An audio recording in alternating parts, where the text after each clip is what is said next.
Assalamualaikum warahmatullahi wabarakatuh. Perkenalkan, nama saya Aulia Rahmat dari kelompok 1 dengan NIM 22075064 akan mempresentasikan hasil PowerPoint kelompok kami yang berjudul Sistem Komputer dan Pengantar Pemrograman. Yang pertama itu pengertian komputer menurut para ahli. Yang pertama, menurut Robert H. Blesmer, komputer adalah suatu alat elektronik yang mampu melakukan beberapa tugas seperti menerima input, memproses input sesuai dengan programnya, menyimpan perintah dan hasil pengolahan, serta menyediakan output dalam bentuk informasi. 2. William Sawyer, komputer merupakan mesin multiguna yang dapat diprogram yang menerima data, fakta, dan gambar-gambar kasar dan memproses atau memanipulasinya ke dalam informasi yang dapat kita gunakan. Yang ketiga, Donald H. Sander. Komputer adalah sistem elektronik untuk memanipulasi data yang cepat dan tepat serta dirancang dan diorganisasikan supaya secara otomatis menerima dan menyimpan data input, memprosesnya dan menghasilkan output di bawah pengawasan suatu langkah-langkah instruksi program yang tersimpan di memori. Yang ketiga, menurut Hamasar, komputer adalah mesin penghitung elektronik yang cepat dapat menerima informasi input digital, memprosesnya sesuai dengan suatu program yang tersimpan di memori dan menghasilkan output informasi. Yang keempat, menurut Togianto, komputer adalah alat elektronik yang menerima input data, mengolah data, dan memberikan informasi dengan menggunakan suatu program yang tersimpan di memori komputer, dan menyimpan program dan hasil pengolahan yang bekerja secara otomatis. Dari pengertian komputer di atas dapat ditarik kesimpulan bahwa komputer adalah suatu perangkat atau alat yang berguna untuk mempermudah kegiatan manusia dalam melakukan pekerjaannya, sehingga manusia lebih menghemat waktu dalam melakukan semua pekerjaan. Fungsi-fungsi komputer. Fungsi komputer yang pertama yaitu menjadi alat bantu administrasi. Yang kedua, menjadi alat bantu komunikasi. Yang ketiga, alat bantu multimedia. Yang keempat, alat bantu pengendali sistem industri. Yang kelima, alat bantu produksi entertainment. Yang keenam, alat bantu periksa kesehatan. Yang ketujuh, alat bantu kendali perang. Dan kita masuk ke generasi komputer dari masa ke masa. Generasi pertama yaitu tabung vakum pada tahun 1946. Komputer diciptakan dengan tabung vakum sebagai komponen utamanya, beratnya hampir 30 ton. Yang kedua, generasi transistor tahun 1959 sampai 1965. Generasi tabung vakum mengalami perkembangan sehingga tergantikan oleh teknologi transistor sebagai komponen utama yang sangat canggih. Mulai digunakan sekitar tahun 1959 sampai 1965. Yang ketiga, generasi IC. Generasi ini disebut dengan generasi ketiga. Bentuk transistor diperkecil kemudian diletakkan pada IC bersama beberapa resistor dan kapasitor. Pertama kali dikembangkan oleh Jack Kilby yang merupakan seorang insinyur listrik. Yang ketiga, generasi mikroprosesor. Pertama kali dibuat oleh IBM pada tahun 1971. Kemudian di tahun 1984, perusahaan Apple merilis Macintosh. Sejarah komputer dan perkembangannya selanjutnya memasuki masa mikroprosesor, yang mana masih digunakan oleh beberapa masyarakat Indonesia hingga saat ini. Yang keempat, generasi AI.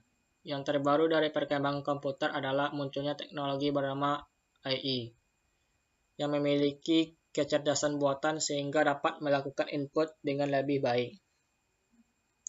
Bahkan dengan teknologi ini, Anda dapat menginput bahasa yang digunakan sehari-hari menyesuaikan keadaan dan mempelajari lingkungan sekitarnya. Ini adalah contoh dari generasi pertama, kedua, ketiga, keempat, dan kelima. B. Sistem komputer. Supaya komputer dapat digunakan untuk mengolah data, maka harus berbentuk suatu sistem yang disebut dengan sistem komputer. Sistem itu terdiri dari atas yang pertama hardware, yang kedua software, yang ketiga brainware. Hardware atau perangkat keras adalah peralatan fisik komputer itu sendiri. Yang kedua, software. Perangkat lunak adalah software atau perangkat lunak adalah program yang berisi perintah-perintah untuk melakukan proses tertentu. Yang ketiga, brainware. Manusia yang terlibat dalam mengoperasikan serta mengatur sistem komputer. Ini contohnya dari hardware, software, dan brainware.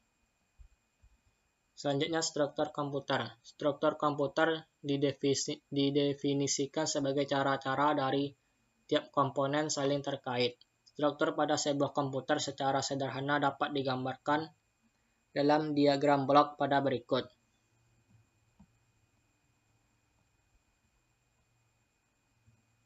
Yang pertama itu input device atau alat masuk adalah perangkat keras komputer yang berfungsi sebagai alat untuk memasukkan data atau perintah ke dalam komputer. Yang kedua, output device, alat keluar, adalah perangkat keras komputer yang berfungsi untuk menampilkan keluaran hasil pengolahan data, yang dapat berupa hard copy dan soft copy, ataupun berupa suara. Yang ketiga, I/O port. Bagian ini digunakan untuk menerima ataupun mengirim data keluar sistem. Peralatan input dan output di atas terhubung melalui port ini. Yang ketiga, CPU atau Central Processing Unit merupakan otak sistem komputer dan memiliki bagian fungsi operasional yaitu ALU atau Arithmetical Logical Unit sebagai pusat pengolah data dan CU Control Unit sebagai pengontrol kerja komputer. Yang keempat, memori. Memori terbagi dua yaitu internal dan eksternal. Memori internal berupa RAM, Random Access Memory, yang berfungsi untuk menyimpan program yang diolah untuk sementara waktu. Sedangkan ROM, Read Only Memory, yaitu memori yang hanya bisa dibaca dan berguna sebagai penyedia informasi pada saat komputer pertama kali dinyalakan. Yang keenam, data bus adalah jalur perpindahan data antar modul dalam sistem komputer. Selanjutnya, address bus digunakan untuk menandakan lokasi sumber ataupun tujuan pada proses transfer data. Pada jalur ini, CPU akan mengirimkan alamat memori yang akan ditulis atau dibaca. Address bus biasanya terdiri atas 8, 16, 32, atau 64 jalur paralel. Yang kedelapan, control bus. Control bus digunakan untuk mengontrol penggunaan serta akses ke data bus dan address bus. Terdiri atas 4-10 jalur paralel. Selanjutnya, sistem pemrograman. Bahasa pemrograman komputer adalah instruksi standar untuk memerintah komputer. Biasanya bahasa pemrograman ini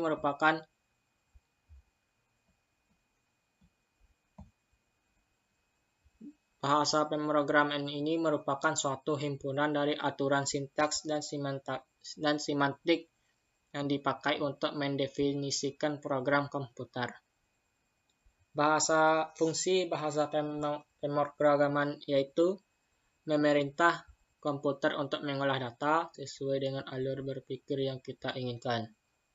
Keluaran dari bahasa pemrograman tersebut berupa program atau aplikasi.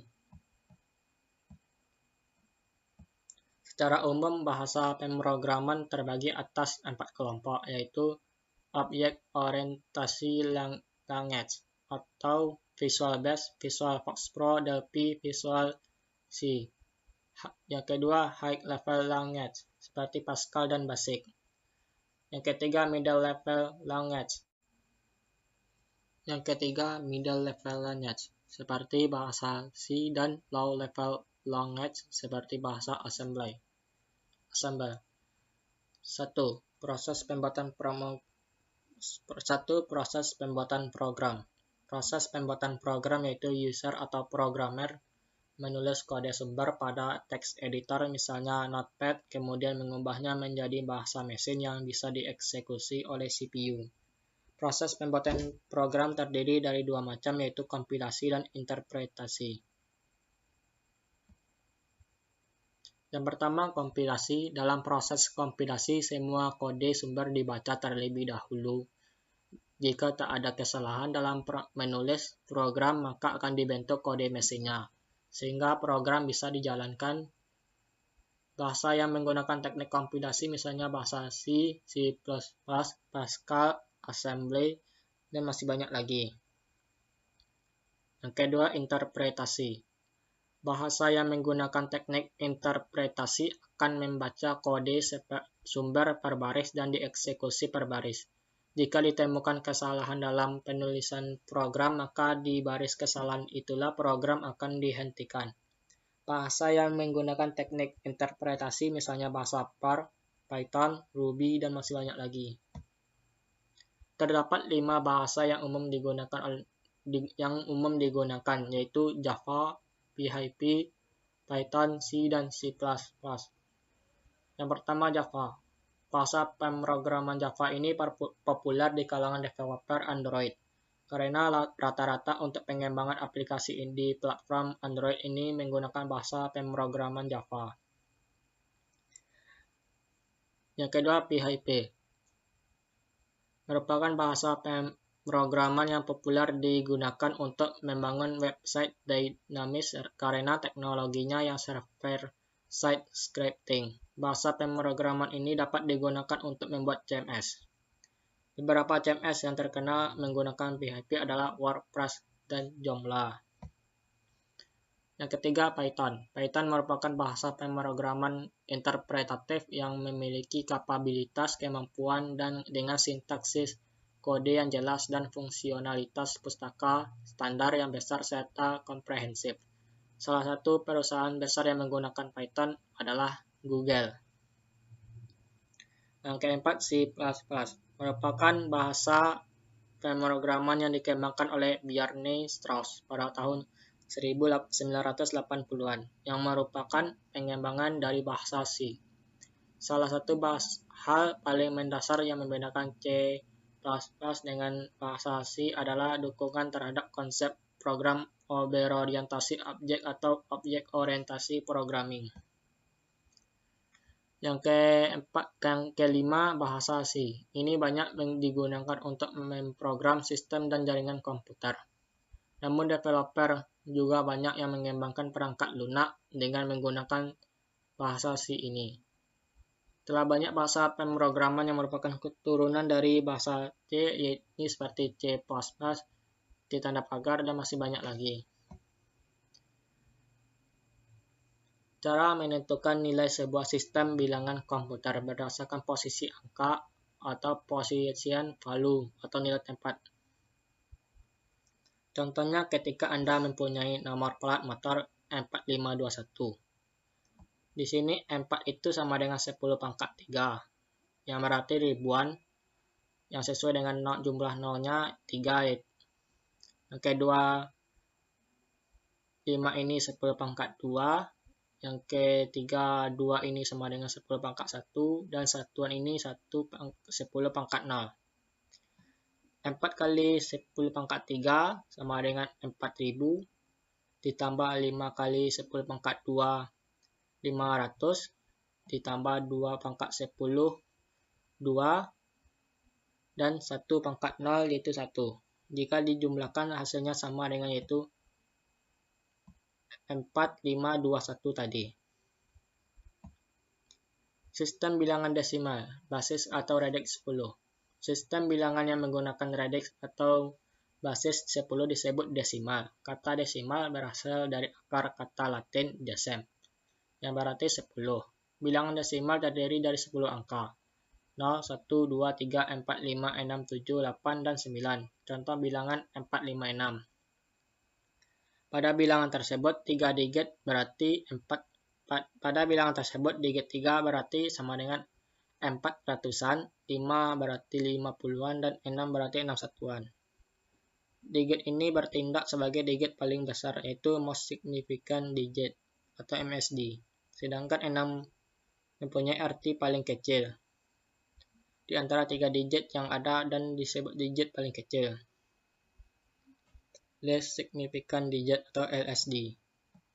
4, 5, 6 ini adalah 4 pangkat 10, sesuaikan dengan jumlahnya dari 0, 1, 2, 10 pangkat 2, ditambah 5 kali 10 pangkat 1, 6 kali 10 pangkat 0, sama dengan 400, ditambah 50, tambah 6.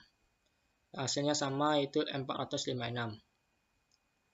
Yang ketiga, sistem bilangan binar, basis 2. Sistem bilangan yang menggunakan radix atau basis 2 disebut binar. Kata binar berasal dari akar kata Latin bin atau double. Bilangan binar terdiri dari 2 angka. B sama dengan dalam tagar tanda kurung 0 dan 1. Contoh bilangan 10, 10. Bit paling kiri dari depan Anda bertindak sebagai digit paling besar, sedangkan bit paling kanan bertindak sebagai bit paling kecil. Contohnya 10, 10, 1010.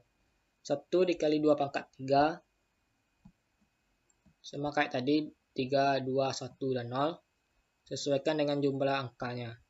0 kali pangkat 2, 0 kali 2 pangkat 2, 1 kali 2 pangkat 1, dan 0 kali 2 pangkat 0. Sama dengan 8 tambah 0, tambah 2, tambah 0. Jika ditambahkan hasilnya itu 10, 10, 10 dalam desimal. Sistem bilangan oktal. Sistem bilangan yang menggunakan radix atau basis 8 disebut oktal. Kata oktal berasal dari akar kata Latin octo atau 8. Bilangan oktal terdiri dari 8 angka. 0 sama dengan tanda kurung 0, 1, 2, 3, 4, 5, 6, dan 7. Contoh bilangan 5, 6 oktal. Contoh penyelesaiannya yaitu 5, 6 sama dengan 5 kali 8 pangkat 1, yang sesuai dengan terdiri dari 8 angka, tambah 6 kali 8 pangkat 0. 5 kali 8 pangkat 1 yaitu 40, sedangkan 6 kali 8 pangkat 0 yaitu 6. Jadi bilangan oktal dari 5, 6 adalah 40 tambah 6 yaitu 46 dalam desimal. Sistem bilangan heksadesimal basis 16. Sistem bilangan yang menggunakan radix atau basis 16 disebut heksadesimal. Kata heksa berasal dari akar kata Yunani hex sama dengan 6 dan Latin desem sama dengan 10. Bilangan heksadesimal terdiri dari 16 angka, yaitu H, tanda kurung 0, 1, 2, 3, 4, 5, 6, 7, 8, 9, dan A, B, C, D, E, F. Bilangan A, B, C, D, E, F. Contoh bilangan 1A, heksa. Penyelesaiannya sebagai berikut. 1A sama dengan 1 kali 16 pangkat 1 ditambah 10 kali 16 pangkat 0. Sama dengan 16 tambah 10, A sama dengan 10. Sesuaikan dengan dari A ini sama dengan 9, 10, 11, 12, 13, 14, 15, 16. Jadi bilangan heksadesimal dari 1A sama dengan 16 tambah 10 sama dengan 26 desimal. Selanjutnya fungsi software. Fungsi software secara umum menyediakan fungsi dasar. Yang pertama menyediakan fungsi dasar untuk kebutuhan komputer yang dibagi lagi menjadi sistem operasi atau hanya sistem pendukung. Yang kedua, mengatur berbagai hardware agar dapat bekerja secara bersama-sama. Yang ketiga, sebagai penghubung antara software yang lain dengan hardware. Yang keempat, sebagai penerjemah software lain dalam instruksi ke dalam bahasa mesin. sehingga dapat diterima oleh hardware. Yang kelima yaitu sebagai pengidentifikasi program. Selanjutnya, ya hanya itu yang bisa saya sampaikan. Maaf, hanya itu yang bisa saya sampaikan dari anggota kelompok kami. Apabila ada salah kata atau penulisan, kami mohon maaf. Assalamualaikum warahmatullahi wabarakatuh.